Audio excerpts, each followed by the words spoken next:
Tere, head kuulajad! Mina olen Egle ja noorel tegijal on külas ettevõtlik ja mitmekülgne Elisabeth Kass, kellega räägime vetelpäästetööst, millega ta alustas juba märkimisväärselt vara. Tere tulemast! Tere! Sa olid 12-aastane, kui sa vetelpääste abina alustasid, et mis sind nii noorelt motiveeris selle alaga algust tegema? No vetelpäästesse ma tegelikult sattusin läbi oma ema, kes siis Geenilesis töötas ja kuna Geeniles siis pakkus rannavalve malevat ja ma juba hästi noorelt selles suhtes tahtsin tööd teha ja mind huvitas töö tegemine, siis ma kandideerisin sinna. Ehk siis ma sattusin suhteliselt juhuse tahtele, ütleme nii tegelikult. Mis see rannavalve malev endast kujutab? Rannavalve malevlased on siis vetelpäästjate abid. Nad teevad peaaegu kõike sedasama, mida vetelpäästjad, selle vahega, et nemad ei lähe päriselt inimest päästma, kuna tegemist on alaealistega, alaealistele sellist vastutust panna ei saa. Aga koos päästjatega käisime patrullis, käisime käepaelu jagamas lastele, käisime kaatriga sõitmas, saime lippu vahetada, saime andmeid vahetada siis 4 korda päevas. Et igasugused siuksed põhitööd. Mis on kõige olulisemad oskused sinu arvates siis, mis peaks olema vetelpäästjal? Ma ütleks, et kõige olulisem on inimestega suhtlemine, selles suhtes, et seal töös sa päriselt puutud nii paljud erinevad inimestega kokku ja tuleb osata nendega rääkida, nendega suhelda niimoodi, et ka mingid olukorrad ei eskaleeruks üle. On väga oluline osata rääkida inimestega, kes on kohati agressiivsed, et ise olla siuke vaos hoitud. Samuti on inimesi, kes on paanikas, tuleb osata neid rahustada vajadusel. Ja teine kindlasti väga oluline on ikka ujumisoskus, et kui sa ujuda ei oska, siis võib-olla veelähedus ja veega töö ei ole päris see koht. Aga kui sa selle suhtlemisoskuse võtad, et oletame, et sa oled 12-aastane, et ma ei tea, ma ei julge võib-olla minna, et kuidas sa seda seal arendad või? No mingi osa kindlasti on siuke loomulik pool, et nagu kas keegi on rohkem suhtleja või mitte, aga see on kindlasti ka väga palju arendatav ja malevlast on näiteks, me kunagi ükski malevlane ei lähe niimoodi esmakordselt ise inimesega suhtlema, vaid alguses malevlane on ikkagi koos päästjaga. Käiakse koos päästjaga patrullis, vaadatakse, kuidas päästja räägib, kuidas päästja suhtleb, kuidas ta pöördub inimeste poole ja läbi selle on malevlasel võimalik õppida, kuidas inimestega rääkida, nende poole nagu pöörduda ja juhul, kui ollakse siis vetelpäästjaga koos, kui minul näiteks oli malevlased kõrval, siis ma vahepeal lasingi neile, et ma olen sul kõrval, mine räägi, mis iganes probleem siis oli. Ja muidugi jah, ma ei sundinud otseselt inimest, aga tal oli see võimalus, ta nägi, et ma olen kõrval, et kui midagi juhtub, ma saan välja päästa, ma saan aidata, midagi täpsustada, mis iganes, aga et tal on võimalus teha see esimene samm ja minna inimese juurde, teda nagu tervitada ja temaga siis vestlust alustada. Et see kõik on arendatav selles suhtes. Mis on olnud kõige keerulisem situatsioon, mis sul võib-olla vetelpäästjana on esinenud? No kõige keerulisem olukord on ikka olnud see, kus on tulnud välja tuua inimene, keda ei ole enam meie seas selles suhtes, et see oli, see oli raske. Ja võib-olla, mis tegi selle olukorra nagu veel raskemaks ja keerulisemaks, oli see, et sellest tehti uudis, et inimene uppus ja uudis selles suhtes oli hästi neutraalne, et lihtsalt, et vetelpäästjad läksid pääsma, ei õnnestunud, inimest enam ei ole. Aga siis see oli minu esimene aasta, kus ma olin päris vetelpäästja.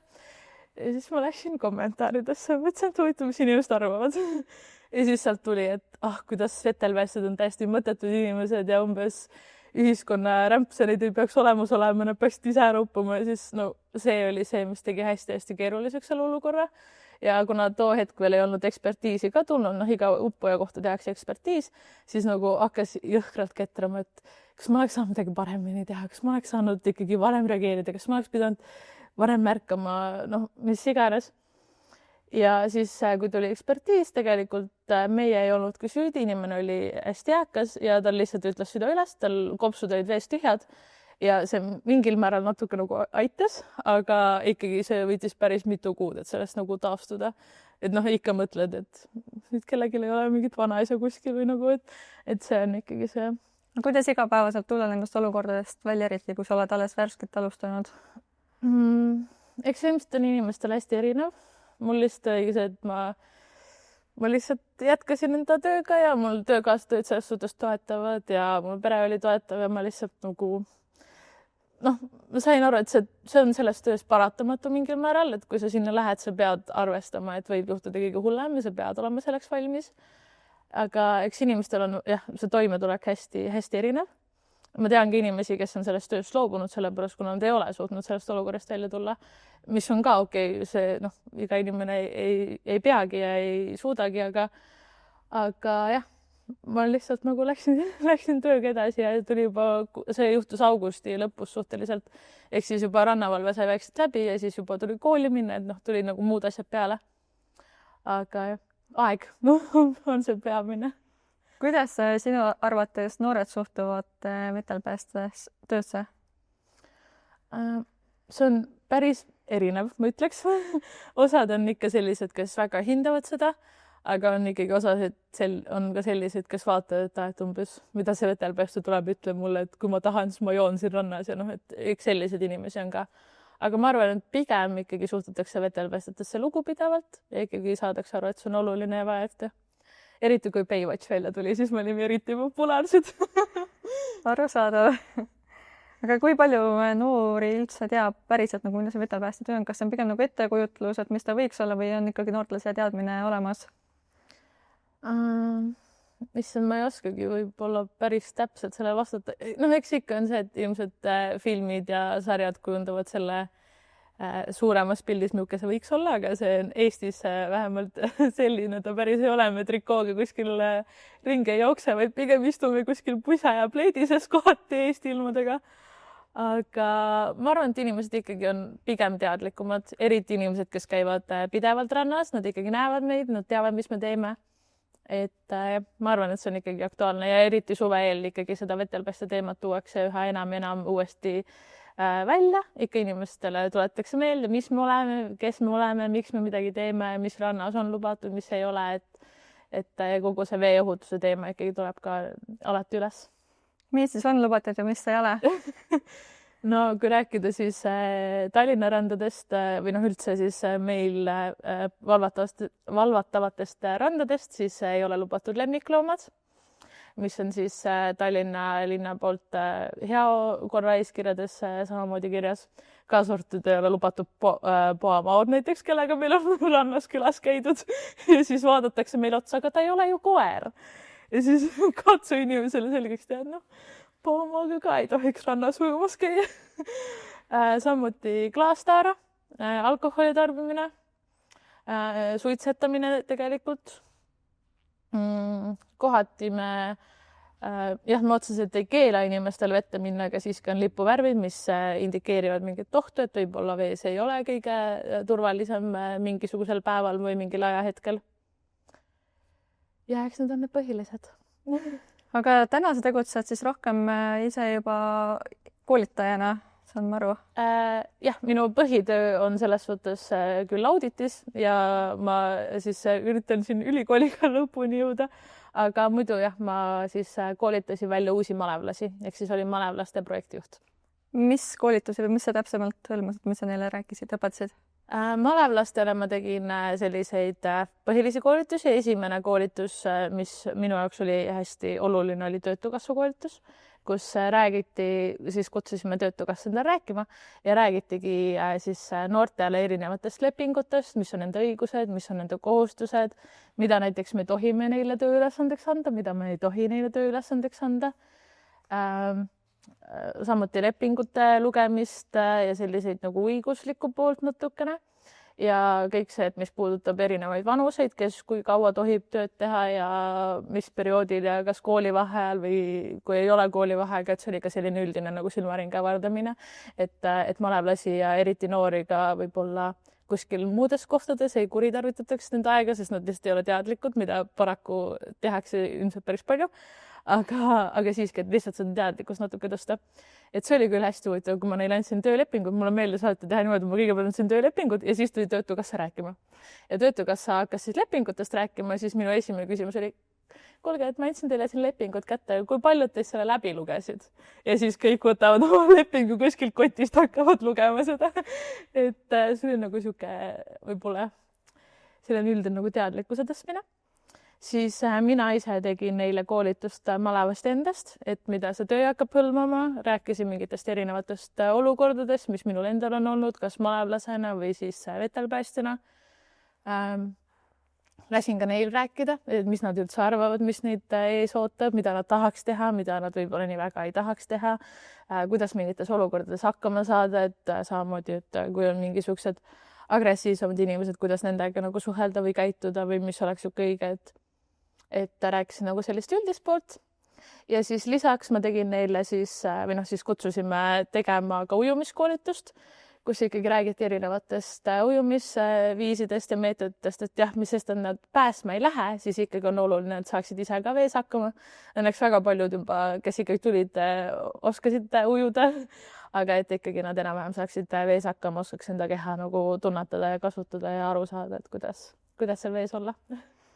Aga mida saaksin mina siis tavalise kodanikuna ise omalt poolt teha, kui tekib nagu mingi olukord, et sa sõid selle sama näite, et sa rääkisid, kuidas siis alustada mingeid vestlusi või asju, et kas mul üldse on õigus kuskil rannas kedagi minna kõnetama, öelda, et ma ei tea, sinu käitumisviis ei sobi mulle. Kuidas võiks nagu tavainimene või noor kuulaja siis läheneda? Sellest muidugi on lubatud, see on avalik koht, kui rikutakse avaliku korra eeskirju, siis sind häirib, siis loomulikult sa võid minna rääkima. Juhul, kui sa tunned, et võib-olla sa ei taha ise rääkida, siis alati on võimalik kutsuda meid. Kahjuks see on niimoodi, aga ikkagi vorm kohati mõjub. Et kui tavainimene läheb, ütleb, siis vaadatakse mingi, mis sa siin ütleb mulle, aga siis kui vormis inimene tuleb, siis on vabandust, nagu et kahjuks on Eestis endiselt. Mis on Eestis veeohutusega kõige kriitilisemad murekohad, et kas see on siis teadlikkuse puudumine või vale käitumine või ongi mingisugused ujumisoskuse puudumine, midagi muud, et kuidas sulle tundub? No number 1 on alkohol. Ikka inimesed tulevad randa või ujumiskohtadesse, ma ei tea, kas või hüppetornidesse sõpradega juuakse kohati liiga palju, hakatakse julgustükke tegema, tahetakse näidata, et oleks ikka kõvem vend kui see sõber seal kuskil. Ja et see on ikkagi, ma ütleks, kõige suurem probleemi koht. Teiseks on kindlasti taaskord sõprades hull julge olemine või nagu kõva mehena tundumine kohati. Ma ütleks, et võib-olla naisterahvaste puhul on see natuke vähem, et ikkagi on võimalik nagu kuidagi sõbrannad ja kõik on, et kuule, lähme vaikselt kaldu peale tagasi või mis iganes, aga kui oled niisugust poiste seltskonnas ja kuidas sa siis ütled oma sõbralt, kuule, ma olen väsinud, hakkame tagasi ujuma, et ei hakka ju, tahad ju kõva olla ja siis need juhtumeid kahjuks on olnud, millest on Päästeamet ka rääkinud, kus ongi, minnakse sõprade kambaga ja sealt tuleb üks inimene vähem tagasi lihtsalt sellepärast, et ta ei julge öelda oma sõpradele, et on väsinud. Et kahjuks on seda. Ja kolmandana ma tooks veel välja selle, et kahjuks on ka neid lapsevanemaid, kes alati ei jälgi enda lapsi, sest mul ei ole öeldud mitte ühtegi suve, kus ei tuleks mingi lapsevanem paanikas, et ma ei tea, kus mu laps on. Et ikka on see, et ei jälgita, mida lapsed teevad ja kuhu nad lähevad või kui kaua nad kuskil ära on, kaasa arvatud, kui nad ka kuskil vees ujuvad ja siis tuleks ütlema, et kuulge, ta läks vette, ma ei tea, kus ta on, tund aega pole näinud, siis mõtled ka, et miks sa ei vaata oma lapse järgi nagu. Et selles suhtes õnneks mina enda karjääri jooksul pole pidanud ühtegi last sellest välja tooma, tihtipeale nad on ikka kas kuskil mänguväljakul või lihtsalt on läinud kuhugi kaugemale või vees sa ei taju päris seda kohta, kus sa nii-öelda liigud, et me oleme ikkagi lapsed nagu kõik üles leidnud, aga mõtled küll, et miks sa ei vaata oma lapse järgi nagu. Et siin tuleb näiteks üks olukord tuleb meelde, kus meil oli maatuul rannas, ehk siis tuul oli siis maalt merele ja üks laps ta läks põlvekõrguses vette ja läks ujuma madratsi peale ja me tõime ta poipiirist tagantpoolt tagasi. Läksimegi paadiga talle järgi, tõstsime lapse paati, viisime ta kaldale. Me tegelesime selle lapsega kindlasti, ma arvan, üle poole tunni, kui mitte kauem. Ja siis toome selle lapse paadiga kaldale, küsime, et kus vanemad on, kuhu suunas me juhatame. Ja siis tuleb ema ja ütleb, et mis mu lapsega juhtus, mis te teete? Ja siis ma nagu katsu nagu olla viisakas ja niimoodi öelda, et kuule, et äkki vaatad enda lapse järgi, et ta nagu triivis üle poipiiri. See laps oli, ma arvan, mingi 5-aastane. Et ja seal poipiiris see vesi on 2-3 meetrit kohati, on ju. Ja siis sa näed, et nagu vetelpäästjad on kuskil sinu lapse juures. Esimene reaktsioon on see, mis te teete mu lapsega, mis te tahate? Siis tuleb jääda viisakaks, öelda, et jah, me tõime su lapse ära, et palun vaata teda. et see on nagu ka ikkagi probleem, et on näha seda, et lapsevanemad ikkagi ei jälgi enda lapsi väga. Kuidas saaks veeohutusest noortele rääkida nii, et see oleks päriselt neile huvitav ja et see nagu jõuaks kohale või et see mõjuks? Ja siin ma rääkisin ühe inimesega, kes on peamiselt vastutav, et minust pääst on saanud, ehk siis minu rannavalve peamine kasvataja, kui nii võib öelda. Ja ta tõi väga hea näite, et mingil määral nagu veeohutusest või selle atraktiivseks tegemine ükskõik mis teema puhul on justkui luua mingisugune visuaal, et see hakkaks inimesi kõnetama. Ja ta tõi näiteks väga hea näite liiklusseadusest. Ja kui sa loed lihtsalt seda liiklusseaduse raamatut, jumala mõttetu, jumala igav, poolest hetkest on mõte kadunud. Aga kui tuua sinna juurde mingid pildid, mingid videod, mingid kaadrid, siis läheb juba palju huvitavamaks, et kuidas see liiklus ikka töötab. Ja ma usun, et selle koha pealt vetelpääst on mingil määral samamoodi, et inimestel tuleb teha see kuidagi selgemaks ja tuua mingi visuaal selle kohta. Kahjuks tõenäoliselt asjad, mis toovad selle esile, üks on traagilised sündmused, tänu millele inimesed hakkavad selle peale mõtlema või sellest lugema või selle kohta uurima. Ja ikkagi uudised, mis tehakse samamoodi, et mis paneb inimesi lugema ja uurima. Need alati ei ole küll kõige positiivsemad. Tuleb siin ette olukordi, kus oli siuke taaskord purjus inimeste seltskond. Palusime neil vette mitte minna, nad provokatiivselt hakkasid seda tegema. Me siis läksime sõna otseses mõttes füüsiliselt seisime neil ette, üritasime neid siis kaldale tagasi tuua. Ja mingi hetk ikka juhtus rüselemine, mingi hetk olime kuskil põlvili, üritasime nagu hakkama saada nendega. Ja siis Delfi teeb uudise, Keenilis rannavalve uputab Stroomi rannas inimesi. Ja siis sa nagu loed seda, mõtled, et aga see on asi, mis toob selle nagu vetelpääste pilti selles suhtes, et aga lõpuks see uudis võeti maha, tehti mingi vabandav selles suhtes postitus selle kohta. Aga ikkagi on see, et sa nagu teed endast kõik oleneva, et see purjus inimene läheks sinna vette, sest nad olid nagu nii purjus, nad ei seisnud püstigi. Ja sa tead, et kui ta sinna vette läheb, ta ei tule sealt tagasi enam. Ja sa üritad teha kõik, et see inimene ikkagi jääks ellu ja siis tehakse uudis, siin vetelpääste ise uputab inimesi, et jah, et siuksed olukorrad nagu juhtub, aga see on see, mis toob selle pilti samamoodi, need Puamauga rannas olijad, taaskord asi, mis toob vetelpääste pilti, on ju, et mida vetelpääste tegi või kuidas ta käitus või et lähete selle inimese juurde viisakalt, et ta ei ole päris võib-olla see loom, keda randa tuua. aga jah, üks sellised asjad on. Kas on täheldada ka, et kelle seast need rikkumisi rohkem on, kas pigem nooremapoolsed, pigem niisugused keskealised, vanemad inimesed? Tead, see on nii varieeruv ikkagi. Siin ma ütleks, et mina ei ole täheldanud mingisugust sellist kindlat mustrit. Mis on ikkagi noorte kambad, kes on natuke vägijooki tarvitanud ja siis on võib-olla sellised vanemapoolsed, kes võib-olla tarbivad alkoholi natukene tihedamalt kui ainult nädalavahetusel ja on tulnud seda tarbima siis randa. Et ma arvan, et need võib-olla on need peamised ikkagi.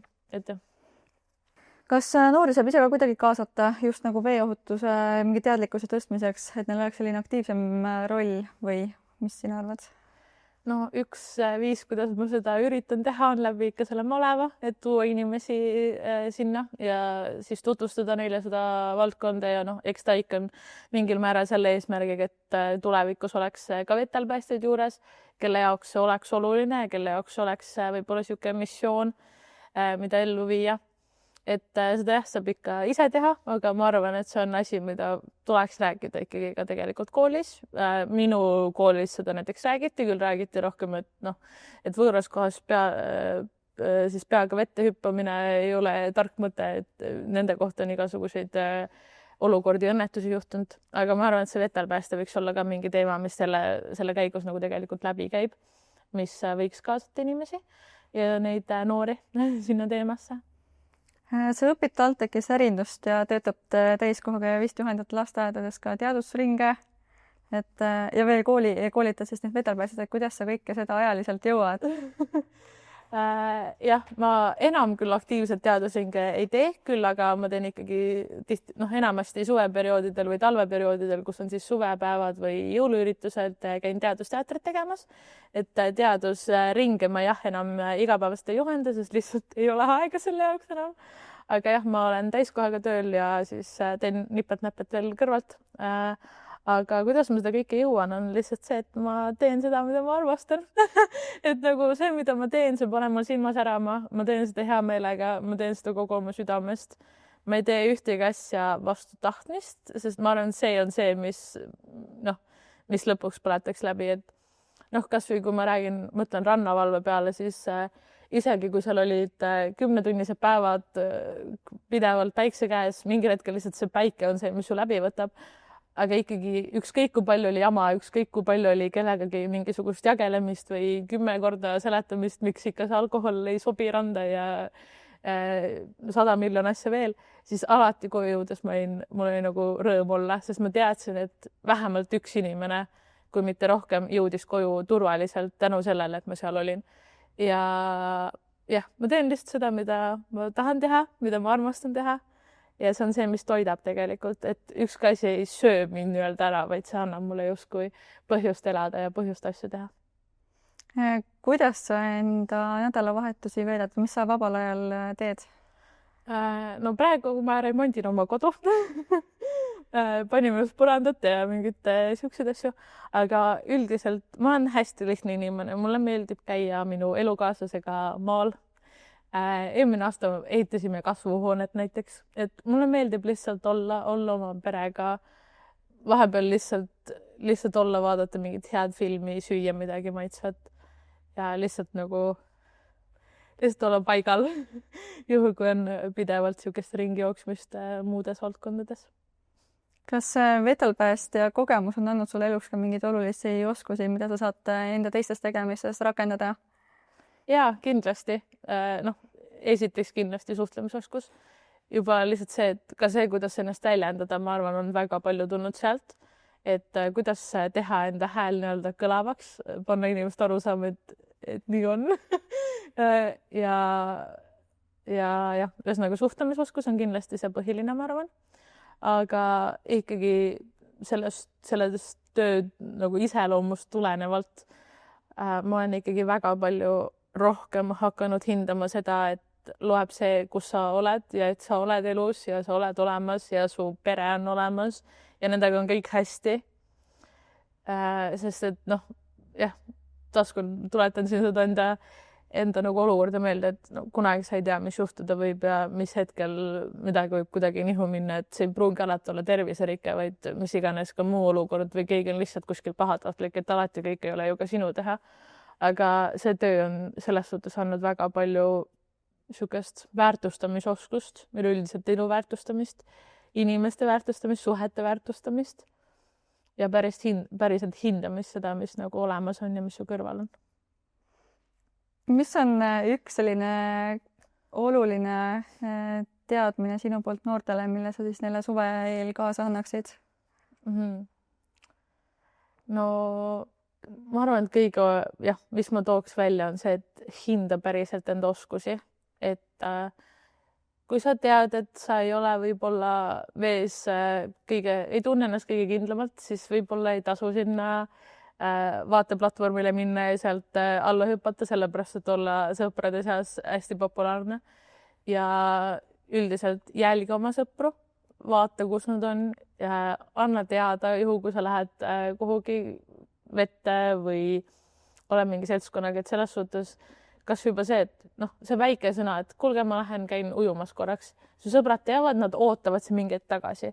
Juhul kui sa ei ütle, lihtsalt kaud ära, siis sealt juba võib tulla selliseid kas oletusi või lihtsalt olukordi, kus sõbrad ei oska sind oodata või mis iganes.